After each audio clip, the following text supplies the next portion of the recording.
Today, I have my 85-year-old grandfather in the studio with me. We're gonna taste through some of my rarest Buffalo Trace products. Let's get to it.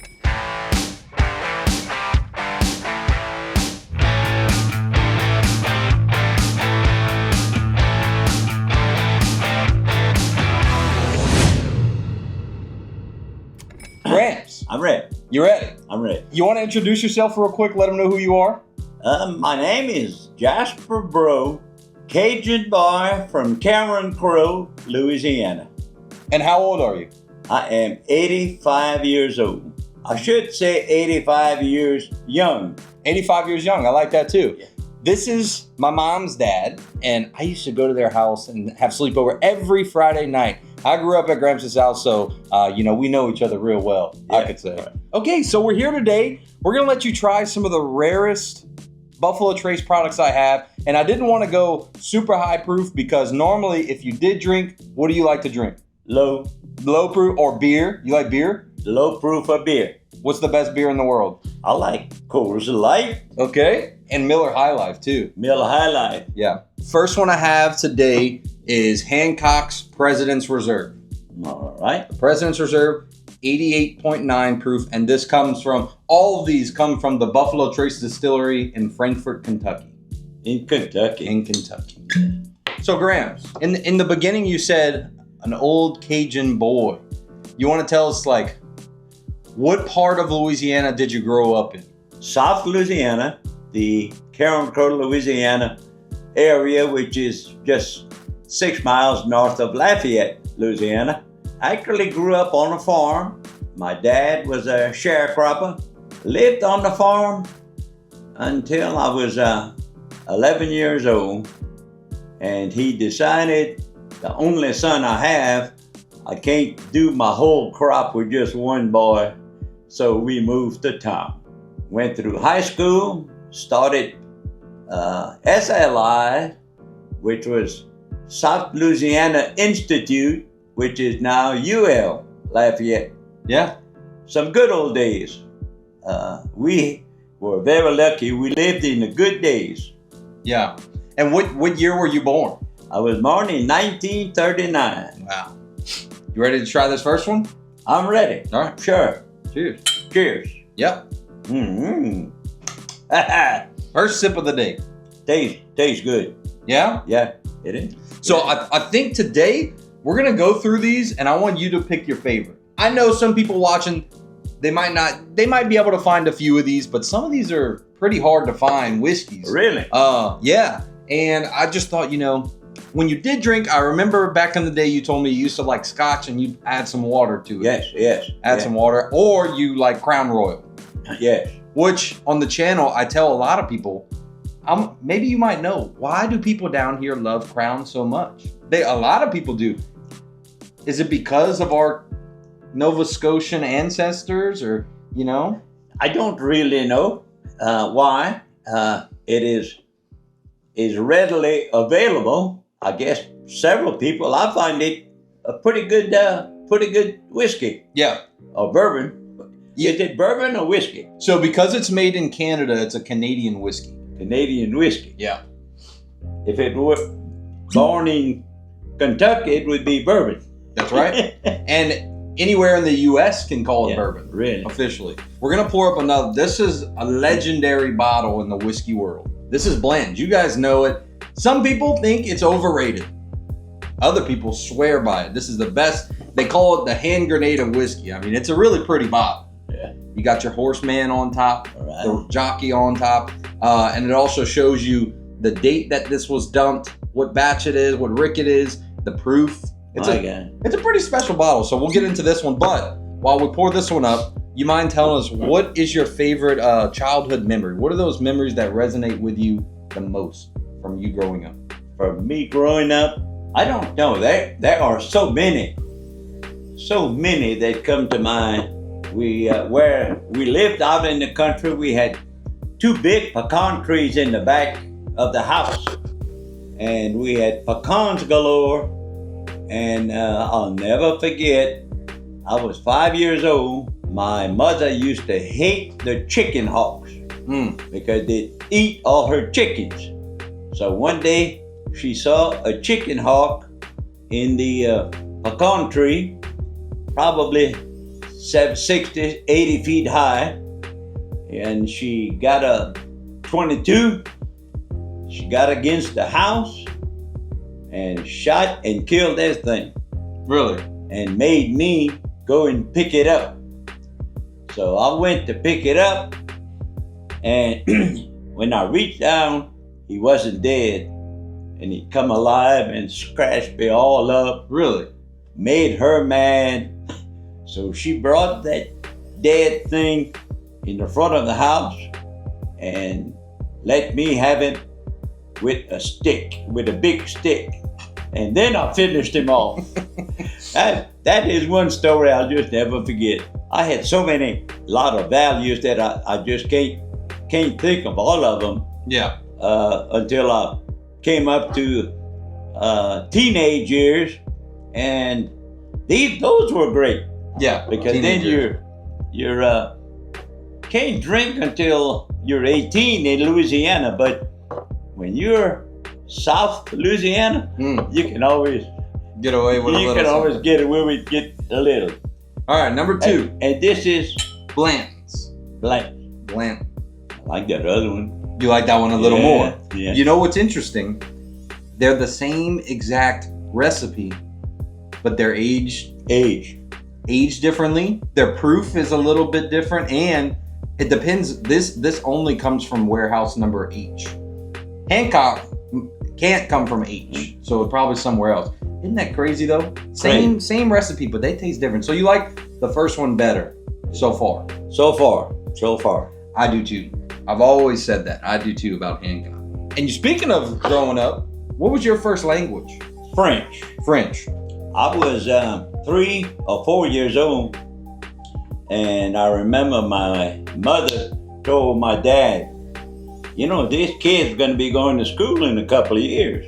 We need to teach him some English. Because I didn't know English. I knew strictly French. Very few words in English, like maybe Christmas, Santa Claus, or something. Yeah.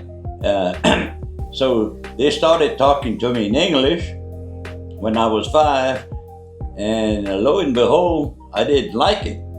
I couldn't understand everything they were saying, so I would get upset. I'd get pretty upset. And I finally started school at about 5 and a half. Went to the first grade. We didn't have kindergarten back then. Went to the first grade. I did pretty good. The teacher then sent my mom a letter she thought I needed glasses because I was having trouble probably reading, or took me, and I wore glasses from the first grade until my 82nd birthday.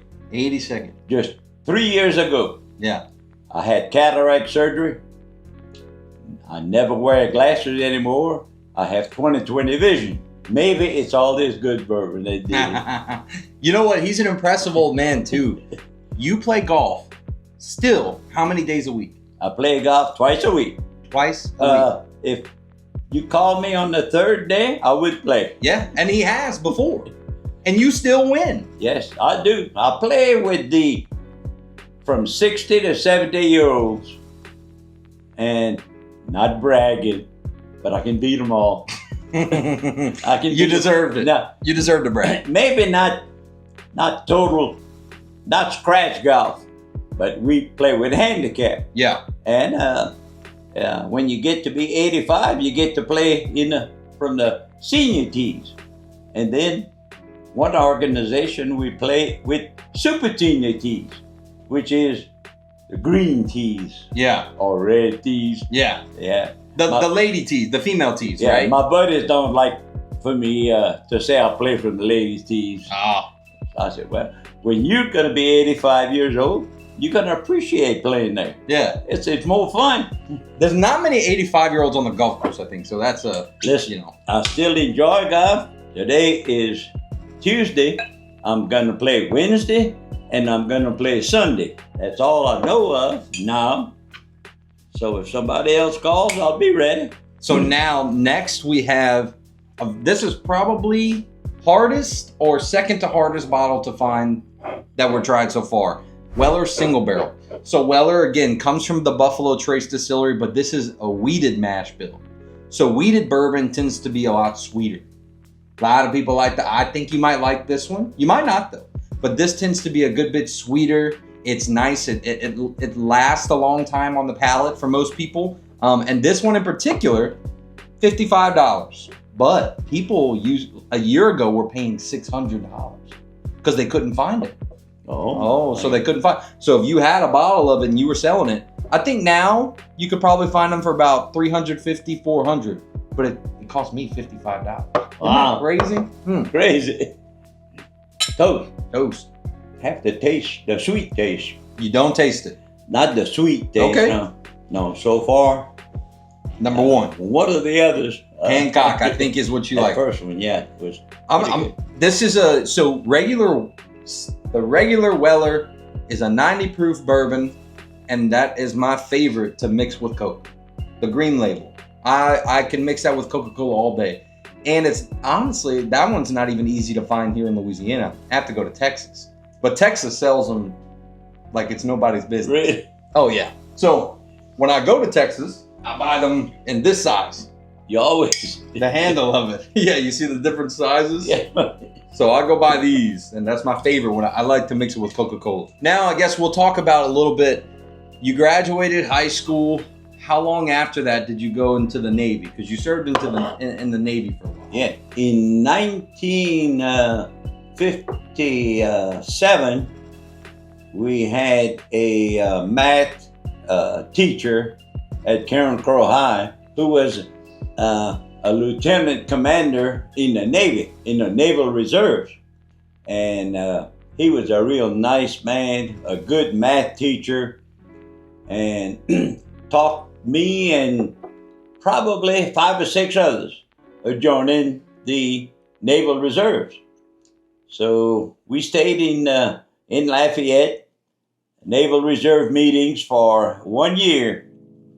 And when I joined in 57, I had signed to go on a 2-year active plan and 4 years inactive. So at the end of that 1 year, I was in college, and I guess not doing that great, but I would have stayed in college. I would have fought it to fix it, but I had signed to go on active duty. So I went in 1958. I left Lafayette in June of 58, short pants and short sleeves, going to Chicago, Illinois. Got off of the train over there, froze my butt off. It was cold, but I had one of my classmates was there maybe a couple of months before, and he happened to remember what happened to him, so he was at the train station with a coat, and covered my butt. This is good, but I just don't taste the. Not as sweet as I was saying it was. Now again, no. To be fair, it's a different taste. But okay, but it's not the sweet. To be fair, I think obviously our palates are a little different, just because this is all I drink. So for me, I can pick up that sweet note. But if you don't drink bourbon every day, I could understand why it might not hit you there. I feel something different. Yeah. But I don't see a sweet taste. Can't pick up that sweet taste. So while you were in the Navy, how many countries did you visit? I was on the USS Lowry, which was a destroyer. My first assignment was Norfolk, Virginia, to board the USS Lowry. When I get there, the USS Lowry cannot be found in Norfolk, Virginia. Cajun boy didn't know what to do. I tried to go home. They said, no, we're going to put you on the sister ship, and you're going to travel on that ship to Guantanamo Bay, Cuba, which was number one, different country. Yeah. And in Cuba, I got on my ship, the USS Lowry. A few days later, we left for the Atlantic Ocean and ended up on the border of Lebanon, because crap was just starting back then in Lebanon. So they had sent us there, and all we did was we never went ashore. We just stayed in the water, and I guess protecting our troops that were around there, whatever. Yeah. I guess from there we took off and went to the Strait of Gibraltar. Yeah. We visited, we stopped for a couple of days in Gibraltar. We went to Spain, went to France, went to Italy, went to Greece, and went to the Black Sea, Istanbul, Turkey. Yeah. And by the way, Istanbul, Turkey was the dirtiest town I ever visited. Really? It was nasty. To this day? Till this day, I guess. Wow. This was years ago. And from there, we left the Strait of Gibraltar, and it took 26 days for this destroyer to get back to Norfolk, Virginia. 3 different storms. Only 3 days they were able to really cook meals. One day it was ham. Next day it was spam. Then ham. Then spam in rough seas. In 30-foot seas. It was real bad. I got through it. I came home, and I have never touched spam yet. No, never. I do eat ham, but not spam. I just can't stomach it anymore. I had too much of it. The first memory I have of spam was with Granny, your wife. Really? This was when y'all were building your last, not this house, the house before building, and we were living by each other because we were building a house as well, my mom and dad. And I used to eat spam. But that wasn't for you now that I know. That was for her, not you. Well, I didn't eat it. No. So what was your first meal back? Do you remember? I don't remember. No. My first meal back after those 26 days. Probably good rice and gravy with steak. Yeah. All right. Next we have Rock Hill Farms. It's called Rock Hill Farms. Beautiful bottle too, by the way. Yes. Also from the Buffalo Trace Distillery. This one should cost you around 60 to 70-ish. But people pay about 250 plus for one bottle. Mm-hmm. One bottle of it. So, you and Granny have been married how long now? 63 years. It feels like 163 wonderful years. Wonderful years. Wonderful years. 63. And you have how many kids? We have 5 kids, and we have 10 grandkids, Canaan included. Mm-hmm. And we have Canaan's sons. We have 20 great-grandkids. 20 great-grandkids. It's after 63 years. And probably with a few more coming. Yeah, I think so. Yeah. I definitely think we'll have some more great-grandkids, and then soon maybe great-great-grandkids. Yeah. 5 generations soon. My oldest granddaughter is, she must be 19, 20 years old. So yeah. Great-great-grandfather could happen. Could happen. Any day. It could happen. Well, all right. Let's try this. Rock Hill Farm. All right. Ooh, ça c'est bon. It's a good dot. What's that mean? I know the first part. I said that is very good. It tastes like some more. Oh, okay. Yeah, I need some more. That's good stuff, huh? Yeah, it is. Yeah. That might be the first one. You know what? We didn't talk about these before. He had no clue what he was getting into. This is one of my favorite whiskeys of all time. It is. It is. Like I said, I think it beat the other 3.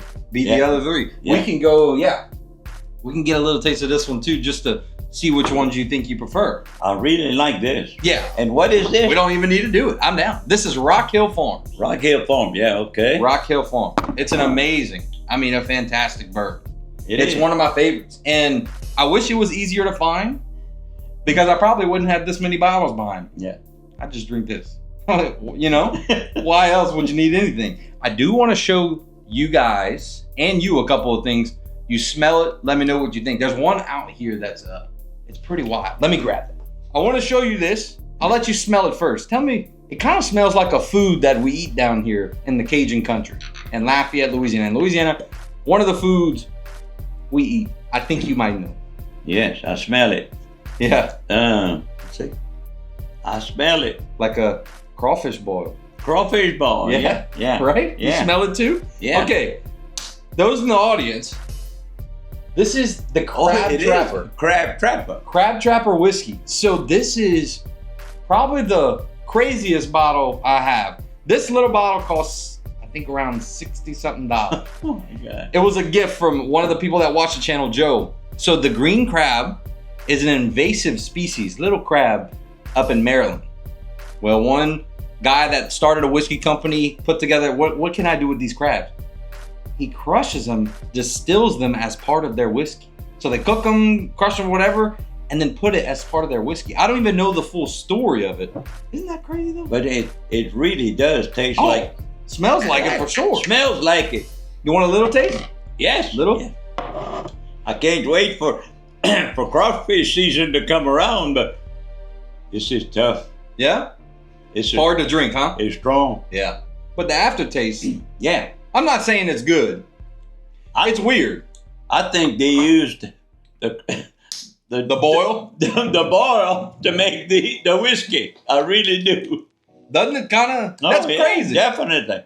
I thought that was one of the craziest things. Yeah. I think any Cajun person would say, oh, definitely. Yeah. Tastes like crab. Yeah. Yeah. I thought it was very unique. Like the crab juice. Yes. 100%. And I mean, when I smelt it, I remember I'm thinking, wow, that smells like, when you got the big propane cooking that crawfish, that's what that smells like to me. So, I guess you want to try any more whiskey? I'll try another one. You want to try one? What are your favorite? What a real expensive one. A real expensive. I got one for you. I think you'd appreciate. How old were you in 1973? So 34 years. Okay. So this is Vodka. It's an Armanac. You know what Armanac is? Have you heard of it? No. Okay. So Armanac is distilled from grapes and it's made in France, exclusively in France. You've heard of cognac before. Yes. Yes. So 98% of the cognac that's made gets exported out of France. 98% of the Armagnac that's made stays in France. So this is their favorite. Their favorite. That's why it stays. Now, a little quick story. Raj Bhakta is his name, the guy that started this company. He owned a rye whiskey company called Whistle Pig. He sold Whistle Pig for $500 million with a B. And he went and bought a chateau and a castle in France. They had all these Armagnac barrels underneath, and I don't know what I'm gonna do. Maybe I'll bring it to America. This stuff's amazing.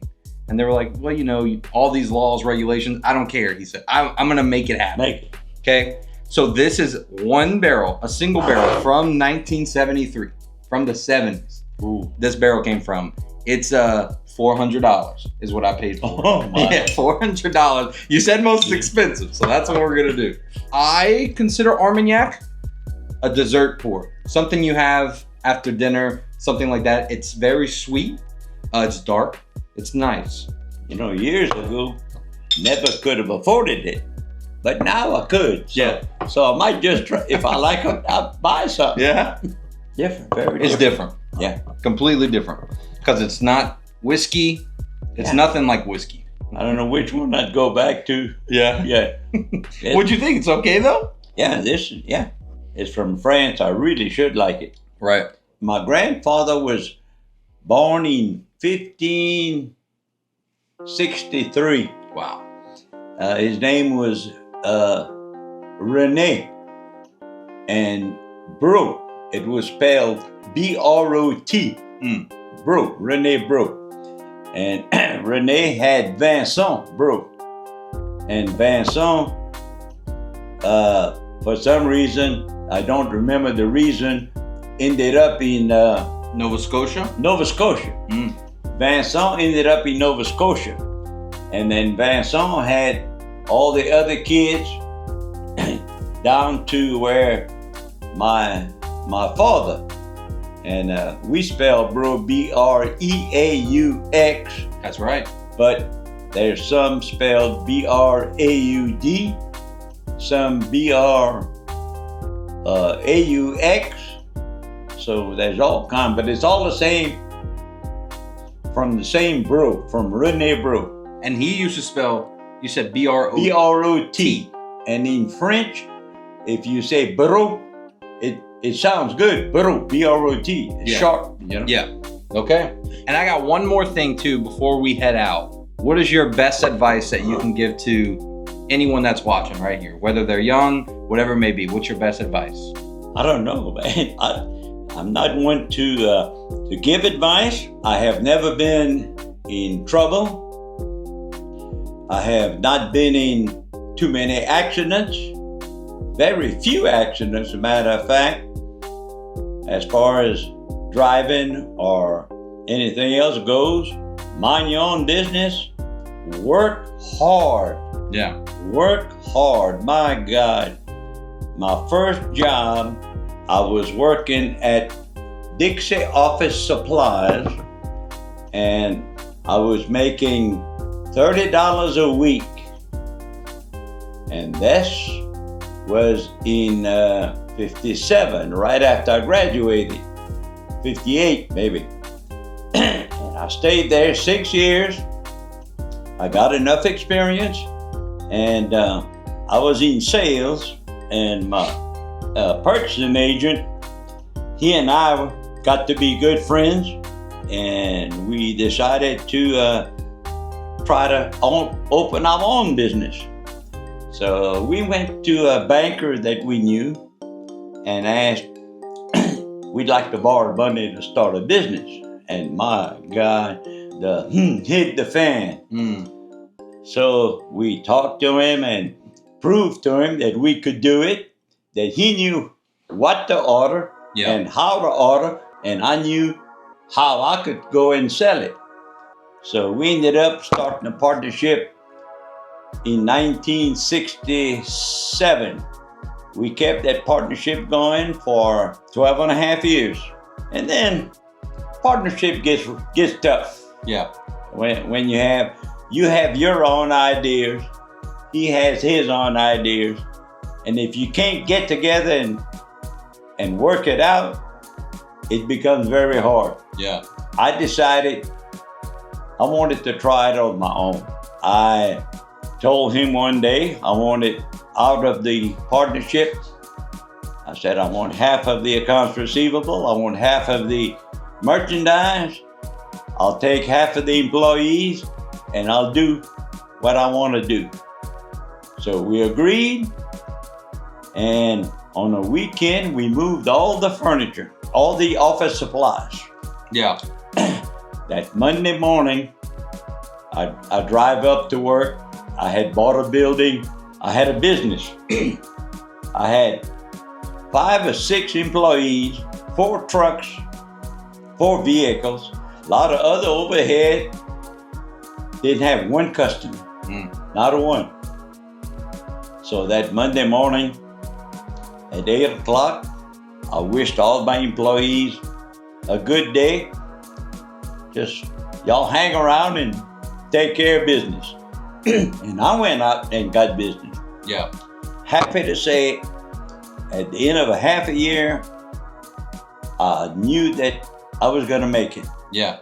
And at the end of the first full year, which was a year and a half after I started, I did as much as he and I did together. And he was also. So we broke up, but ended up building 2 companies as big as we had as a partnership. Yeah. So it all worked out good. I had my own for 14 and a half years, and then decided to just slow down. Yeah. And quit. I was able to. My favorite piece you said, mind your business. Mind your own business. That's right. And work hard. Work hard. Don't be afraid to work. Yeah. And I got here, is this the winner of the day? Yes. Officially? Yeah. Rock Hill Farms, the winner of the day. I just want to say thank you for always having me in your life, letting me come to your house every Friday night. used to cook for me, allow me to, watch movies, eat all your snacks. That's great memories I had. I've been looking forward to drinking some good bourbon with you. And crazy, we both picked our favorite bourbons. So I'm glad to have you here. I'd love to have you come back, and I'm sure some people in the comments are going to let us know. Oh, I'm sure they will. Yeah. Sure. Should we have Grams come back another time? Enjoyed it. Yeah, me too. How about a beer? Love you, man. Love you too. How about a beer? Yeah. Yeah? No. Not a beer this time. Make sure you like, subscribe, check out the Patreon. Leave me a comment too. And I appreciate you for coming, and we'll see you in the next one.